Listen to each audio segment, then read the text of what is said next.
በስመ አብ ወወልድ ወመንፈስ ቅዱስ አሐዱ አምላክ አሜን። እግዚአብሔር ዘፍቅረኩም እግዚአብሔር ሰብ በፍጹም ሰላም ነጌታና አምላኽና መድኃኒና ኢየሱስ ክርስቶስ ከመ ያለኹም እግዚአብሔር አምላኽና ስለዚ ሰዓት እዚኣ በፍረቱ ስለዝረዳና ስሙ ንዘላለም ዝኸበረን ዝተመስገነን ይኹን። ሓራይ እምበር ሕጂ ከዓ ከም ፍቃድ እግዚአብሔር ከም ትኽሉት ግዜ ከም ትኽሉ ሰናብታት እናተምሃርና ዝመፃናዮ ሕጂ ድማ ብዛዕባ ሆሳዕና ክንመሃር ኢና። ሆሳዕና ማለት ሕጂ ኣድሕን ዝብል ትርጉም እዩ ዘለዎ። እዚ ትርጉም እዚ ድማ መዝሙረ ዳዊት 118 ከይድና ከነንብቦ ንኽእል ኢና ማለት እዩ። ካብ ፍቅዲ 23 ንድሓር ዘሎ መዝሙረ ዳዊት እንተዳ አንቢብናዮ እቲ ብስም እግዚአብሔር ዝመፅእ ብረኽዩ እናበለ ቅዱስ ዳዊት ገሊፅልና ኣሎ። እታ እግዚአብሔር ዝገበራ መዓልቲ ከዓ እዚኣ ስለ ዝኾነ ብኣነ ተሓጎሰን ባህ ይበለናን ዝብል እዩ ማለት ጎይታና ናብ ኢየሩሳሌም ዝኣተወሉ ብዓብዪ ክብሪ ዝኣተወሉ ዕለት ስለ ዝኾነ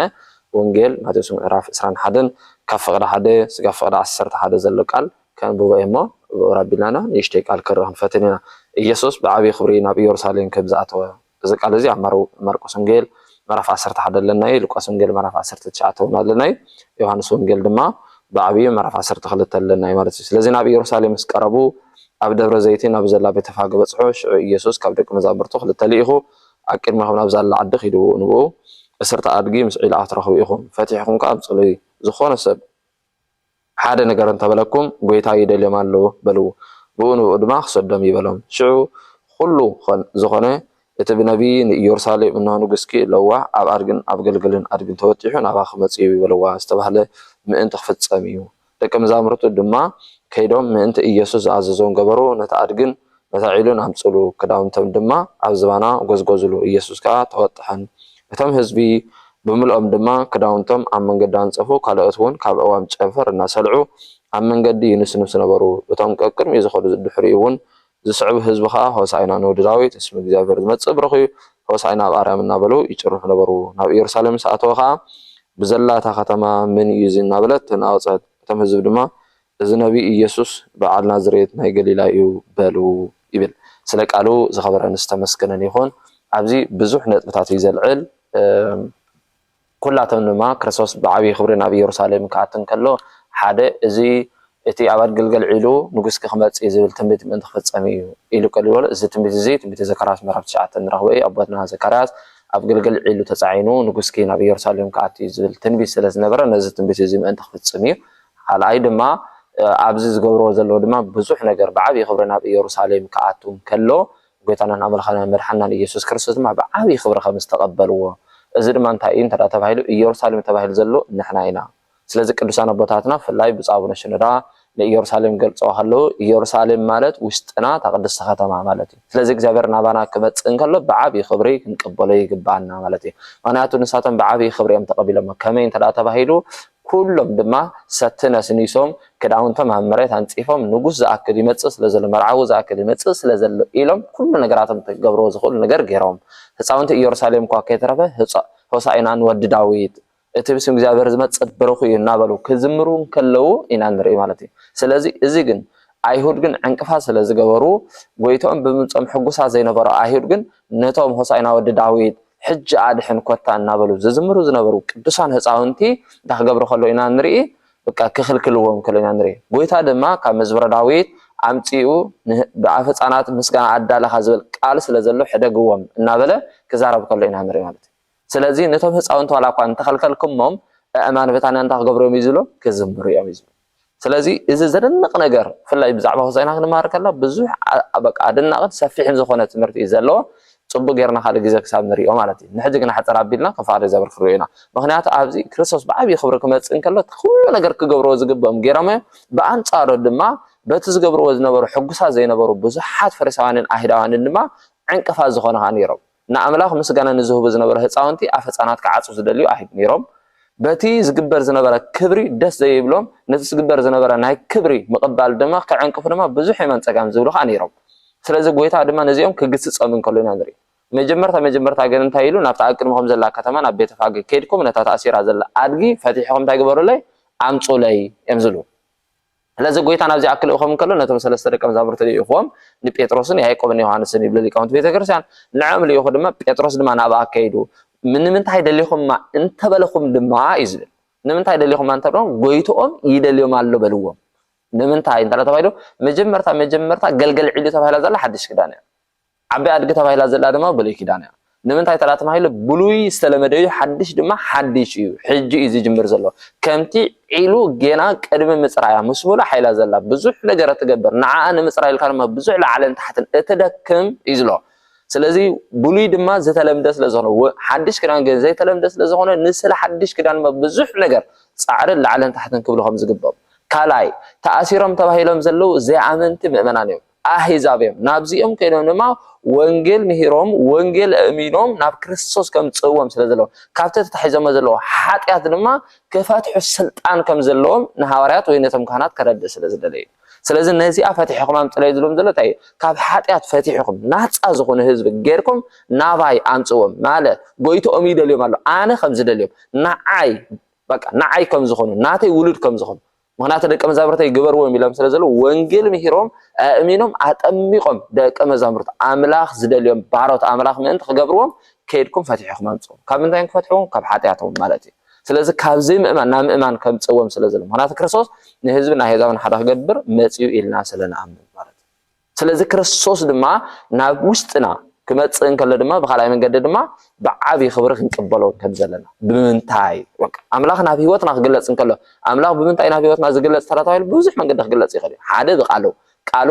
ፃውዒት የቕርበልና እሞ ካብቲ ዘለናዮ ቃሉ ሰሚዕና ድማ ካብቲ ወዲቕናዮ ዘለና ውድቀት ንትስእ ተሲእና ድማ ብንስሓ ኣቢልና ናብ ቁርባን ንመፅእ ብቁርባን ኣቢልና ድማ ምስ ክርስቶስ ሓደ ኮይና ነበር ምክንያቱ ቅዱስ ጳውሎስ ብዘይ ብደም ኢየሱስ ክርስቶስ ኣቢልና ምስ ክርስቶስ ዕርቂ ስለ ዘይንግበር እቲ ስጋን ደም ናይ ክርስቶስ ዝቕበል ግን ምስ ክርስቶስ ሓደ ኮይኑ ዝነበር انت سجاي زبلع دميساتي اني مسو ينبر نص دما مساي ينبر سلازل مس እግዚአብሔር እንነብረሉ ነገር እንኳ ነገር ተላሊ እሱ ገንደም ስለዚህ በዚያ ቢልና ድማ አነ ንስኻትኩምን ካብ ሓጢያት ተፈቲሕና ናፃ ኮይና መስኡ ምእንቲ ክንነብር ንእግዚአብሔር አምላኽና እንታ ክንገብሮ ይግባና ክንሓብሮ ይግባና ስለዚህ ባር እግዚአብሔር አምላኽና ነዚ ነገር ይዛረብ ዘሎ ሽዑ እንታይ ዝብሎ ሽዑ ጌታ ኢየሱስ ነቶም ደቀ መዛሙርቱ ክልተ ለኣኸ ነቶም ክልተ ደቀ መዛሙርቱ ከምዚ ኸኣበሎም ኣቅድሚ ሆና ዘላ ከይዱ ብኡንብኡኻ እሰርተ ኣድጊ ምስ ዒላ ክትረኽቡ ኢኹማ ፈቲሖም ኣምፅለይ ሓደ ኩሉ ሰብ ካብ መእሰርተ ሓጢያት ዝፍታሓሉ ግዜ ምስ በፅሐ ንምግላፂ ፈቲሕኩም ኣምፅለይ ዝበለ ብኻልኣይ ድማ ዝኾነ ሰብ እንታይ ትገብሩ ኣለኹም እንተበለኩም ጎይታ ይደልዮም ኣሎ በሉ ጎይቶም ይደልዮም ኣሎ ማለቱ ድማ ፈጣሪኦም ስለ ዝኾነ እዩ ብኡ ድማ ክሰዶም እዩ ዝብሎ ሽዑ እዚ ኩሉ ዝኾነ እቲ ብነቢ ዝተነገረ ምእንቲ ክፍፀም እዩ ንጓል ጽዮን እንሆ ንጉስኪ ጻድቕ ናይ ባህር ኣምላኽ ልዋሕ ሓዳግ በቐል ኣብ ኣድጊ ናብ ገልገል ዒሉን ተወጢሑ ናባኸ ክመፅእ እዩ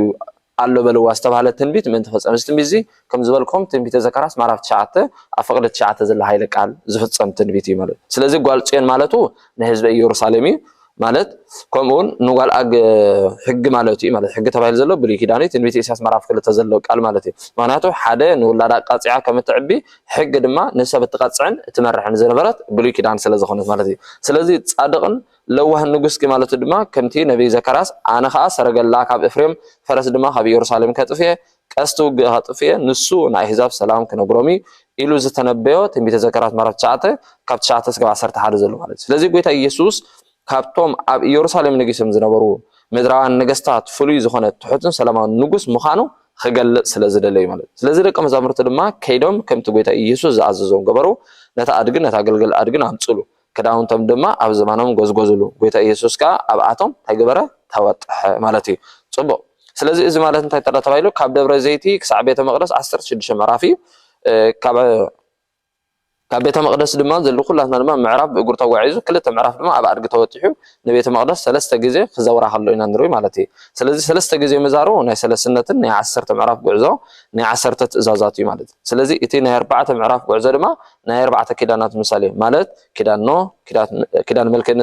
መልከ-ጼዴቅ ኪዳን አብርሃም ኪዳን ጥምቀት ዮሐንስ እዚኣቶም ማለት ስለዚ ክርስቶስ ንኢየሩሳሌም 14 ግዜ ክዘራን ከሎ ኢና ንሪኦ ማለት ስለዚ 14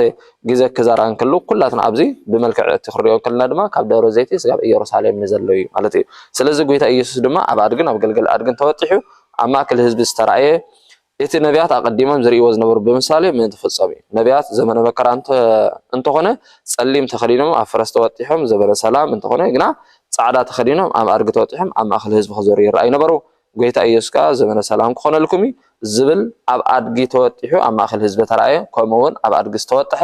ሰብ በራቢሩ ካብ ሰብ ከም ዘይምልጥ ጎይታ ድማ ኣብ ኣድጊ ምቕማጡ ብእምነት ብጸሎት እንተደሊኹምኒ ክትረኽቡን ኢኹም ማለት እዩ ትንቢት ኢሳይያስ ምዕራፍ 55 ፍቅዲ 6 ዘላ ሃይለ ቃል መን ተፈጽም ማለት እዩ ስለዚ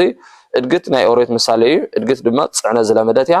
ኦሪት ካ ዝተለምደት ሕጊያ ወይ ከዓ ገልገልያ ወይ ናይ ወንጌል ምሳሌያ ገልገል ጽዕነ ዘይለመደት ሓዳሽ ስለ ዝኾነት እዩ ወንጌል ካ ዘይተለምደ ሕጊ ስለ ዝኾነ ኣድጊ ናይ እስራኤል ምሳሌያ ኣድጊ ጽዕነ ዝለመደት እያ እስራኤል ካ ምሕላው ሕጊ ዝለመድዮም ገልገል ናይ ህዛብ ምሳሌ እያ ከም ዝበልና ቀዲምና ገልገል ካ ጽዕነ ዘይለመደት እያ ህዛብ ካ ምሕላው ሕጊ ዘይለመዱ ወይ ዘይተማህሩ እዮም ማለት እዩ ስለዚ እቶም ህዝቡ ሙሉኦም ድማ ክዳውንቶም ኣብ መገዲ አንጽፎ ካልኦት እውን ካብ ዕዋም ጨንፈርና እናሰልዑ ኣብቲ መንገዲ ስንሱ ነበሩ ስለዚ ይትረፍ ንስኻ እዛ ዝተቐመጥከ እንስሳ መሬት ክትረግጽ ኣይግባእን ክብሉ ንኽብሪ ክዳውንቶም ኣብ መንገዲ አንጽፉ ከምኡ ከዓ ንዕኡ ንጉስ ብዝተገብረሉ ልማድ እዩ ማለት ስለዚ ተባሂሉ ዘሎ እቲ ኣብ እስራኤል ኣብ ክነግስ ከም ዝተቐበ እቶም ብጻውቱ ኣሕልቕ ንኽብሪ ክዳውንቲ ወሲዶም ኣብ ትሕቲኡ ከም ዘንጽፍሉ ተገሊጽሎ እዚ ካልኣይ መጽሓፍ ነገስት ዘለዎ ማለት እዩ ኣብ ካልኣይ መጽሓፍ ነገስት ተጻሒፉ ዘሎ ምዕራፍ 9 ካብ 1 እስካብ 13 ዘሎ ታሪክ ክሪኦ ንኽእል ኢና ናይቶም ነገስታት ዝገብርዎ ዝነበሩ ማለት እዩ ስለዚ እቶም ቅድሚኡ ዝመርሑ ደድሕሪኡ እውን ዝስዕቡ እዚ ህዝቢ እዚ ንወዲ ዳዊት መድሓኒ ወይ ከዓ ኣድሕን ንምባል ይግብኦ ንዝብል ወይ ከዓ መድሓኒት እዩ ንብል ማለት እዩ እቲ ብስም እግዚኣብሔር ዝመጽእ ብረኺ ማለት ድማ መርገመ ስጋን መርገመ ነፍስን ዘርሕቕ በረከተ ስጋን በረከተ ነፍስን ዝዕድል ኣብ ኣርያም ዘሎ መድሓኒ መጽኡ እናበሉ ከም ዝዘመሩ ማለት ስለዚ ጎይታ ኢየሱስ ድማ ናብ ኢየሩሳሌም ሰኣተው ከዓ ብዘላታ ከተማ መን እዩ ዝናበለት ተናወፀት እቶም ህዝቢ ድማ እዚ እታይ ኣብ ናዝሬት ገሊላ ዝዓበየ ኢየሱስ ይበሉ ኣበይ ዝዓበየ ኣብ ናዝሬት ስለዚ ኢየሱስ ነተማ ቤተ መቅደስ ዝነበሩ ብምልኣቶም ድማ ብኸምዚ መንገዲ ከም ዝማሃሩ ማለት ስለዚ እቲ ኣብ ናዝሬት ዝዓበየ ኢየሱስ ክርስቶስ ከዓ እዚ እዩ ስለዚ በዚ መንገዲ ኢና ንሪኦ እዚ ሕፅር ኣቢልና ክንሪኦ ከለና ብሉይ ኪዳን ዝተለምደ እዩ ወይ ከዓ እቲ ዓባይ ኣድጊ ተባሂላ ዘላ ሓድሽ ኪዳን ከዓ ዘይተለምደ ድማ ታገልገል ዒሉ ወይ ከዓ ጻዕበ ተባሂላ ትጽዋዕ ብናይ ንሕና ዘራርባ ማለት እዩ ስለዚ እዚ እዩ ማለት ስለዚ እሳቶም ብሕጊ ኦሪት እንታይ ስለዝን ዝተምሃሩ ዝለመድዮም ኩላቶም ሕጊ ወንጌል ግን ሓድሽ ስለ ዝኾነ እዚ ናይ ኣህዛብ ምሳሌ እዩ ማለት ስለዚ ኣህዛብ ድማ ብምግባር ሕጊ ስለ ዘይብሎም ብምንታይ ገይሮም ይረድኦም ኣሎ በዚ ነገር ስለዚ ነዚ ይመስል ወሳይና ድማ በዚ መንገዲ ክርስቶስ ናብ ኢየሩሳሌም ዝኣተወሉ መዓልቲ ስለ ዝኾነ ናብ ሰብነትና ከኣቱ እሞ ኣብ ሰብነትና ምሳና ክወሃድ ምስኡ ክንወሃድ ድማ በዚ መንገዲ እዚ ይነግረና ማለት እዩ ስለ ኩሉ ዝኸበረን ዝተመስገነን ይኹን እግዚአብሔር አምላክና ብዓቢ ሓጎስ ናብ ኢየሩሳሌም ከም ዝኣተወ ህፃናት ወሳይና ድማ እናበሉ ከም ዝዘመሩ ኣብ ኢየሩሳሌም ድማ ከም ዝተቀበሉ ንሕና ድማ ኣብ ህይወትና ክንቀበሎ ብምንታይ ኢና ንቀበሎ ድማ ንሕና ተዳ ተባሂሉ ብንስሓ ብቁርባን ብዝማሬ ብምስጋና ጌርና ንእግዚአብሔር አምላክ ንቀበሮ ዳዊት እውን ደገታት ኣፍ ደገ ክፈትሉ ሞ ንጉስ ከኣቱ ከም ዝበለ ንሕና ድማ ኣፍ ደገታት ልብና ክንከፍተሉ ሞ ኣምላክና ውሽጥ ልብና ከኣቱ ኣብ ውሽጥና ድማ ምሳና ኮይኑ ክንነብር ንሕና ሕማቅ ካብ ምግባር ድማ እግዚአብሔር ኣብ ውሽጥና ኮይኑ ብመንፈሱ ክኸልክለና ሰናይ ንምግባር ድማ ክሕግዘና ምእንቲ እግዚአብሔር አምላክና ስለ ኩሉ ነገር ዝኸበረን ዝተመስገነን ይኹን ብዓቢ ክብሪ ናብ ኢየሩሳሌም ዝኣተወሉ እዩ ሕጂ ድማ ናባና ብዓቢ ክብሪ ዝመጻሉ ስለ ዝኾነ ንጎይታና ንምቕባል ብዓቢ ክብሪ ንሕና እውን ብመዝሙር ምስጋና ብንስሓ ብቁርባን ተዳሊና ክንጸንሖ ኣምላክ ፀጊ ደግፈና ዝነበረና ግዜ ባሪኹ ቀዲሱ ስለ ዝሃበና ስሙ ንዘላለም ዝኸበረን ዝተመስገነን ይኹን ኣሜን